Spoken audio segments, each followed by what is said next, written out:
College ವಿದ್ಯಾರ್ಥಿನಿಯರನ್ನೇ ಬಳಸಿಕೊಂಡು ನಡೆಯುತ್ತಿರುವ ಮಾದಕ ದ್ರವ್ಯ ಜಾಲದ ವಿರುದ್ಧ ಮುಲ್ಕಿ ಪೊಲೀಸರು ಮಹತ್ವದ ಕಾರ್ಯಾಚರಣೆ ನಡೆಸಿದ್ದು ಸುಮಾರು 35 ಲಕ್ಷ ರೂಪಾಯಿ ಮೌಲ್ಯದ ಹೈಡ್ರೋವೀಡ್ ಗಾಂಜಾವನ್ನು ವಶಪಡಿಸಿಕೊಂಡಿದ್ದಾರೆ. ಪ್ರಕರಣ ಸಂಬಂಧ ಅಂತಿಮ ವರ್ಷದ ಬಿಸಿಎ ವಿದ್ಯಾರ್ಥಿನಿಯೊಬ್ಬಳನ್ನು ಬಂಧಿಸಲಾಗಿದೆ. ಬಂಧಿತೆಯನ್ನ 21 ವರ್ಷದ ಸುಹಾನಾ ಎಂದು ಗುರುತಿಸಲಾಗಿದ್ದು, ಈಕೆ ಶಿವಮೊಗ್ಗ ಜಿಲ್ಲೆಯ ಸಾಗರ ತಾಲೂಕಿನ ಹುಲಿದೇವರಬನ ನಿವಾಸಿಯಾಗಿದ್ದಾಳೆ. ಪ್ರಸ್ತುತ ಕುಂದಾಪುರದ ಕಾಲೇಜೊಂದರಲ್ಲಿ ಬಿಸಿಎ ಅಂತಿಮ ವರ್ಷದ ವ್ಯಾಸಂಗ ಮಾಡುತ್ತಿದ್ದಾಳೆ ಎಂದು ತಿಳಿದುಬಂದಿದೆ. ಮೇ 12ರಂದು ಮುಲ್ಕಿ ಪೊಲೀಸ್ ಠಾಣಾ ವ್ಯಾಪ್ತಿಯ ರೈಲ್ವೆ ಸ್ಟೇಷನ್ ರಸ್ತೆಯಲ್ಲಿ ಹೈಡ್ರೋವೀಡ್ ಗಾಂಜಾವನ್ನು ಮಾರಾಟ ಮಾಡುವ ಉದ್ದೇಶದಿಂದ ಸಾಗಾಟ ಮಾಡಲಾಗುತ್ತಿದೆ ಎಂಬ ಖಚಿತ ಮಾಹಿತಿ ಮೇರೆಗೆ ಪಣಂಬೂರು ಎಸಿಪಿ ತಂಡ ಹಾಗೂ ಮುಲ್ಕಿ ಠಾಣೆ ಪೊಲೀಸರು ಜಂಟಿ ಕಾರ್ಯಾಚರಣೆ ನಡೆಸಿದರು.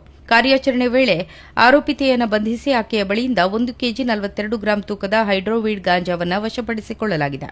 ಪ್ರಾಥಮಿಕ ತನಿಖೆಯಲ್ಲಿ ಈಕೆ ಚೆನ್ನೈನಿಂದ ಮಾದಕ ದ್ರವ್ಯವನ್ನು ತಂದು ಮಂಗಳೂರು ಭಾಗದಲ್ಲಿ ಅಕ್ರಮವಾಗಿ ಪೂರೈಕೆ ಮಾಡುತ್ತಿದ್ದಳು ಎಂಬ ಅಂಶ ಬೆಳಕಿಗೆ ಬಂದಿದೆ.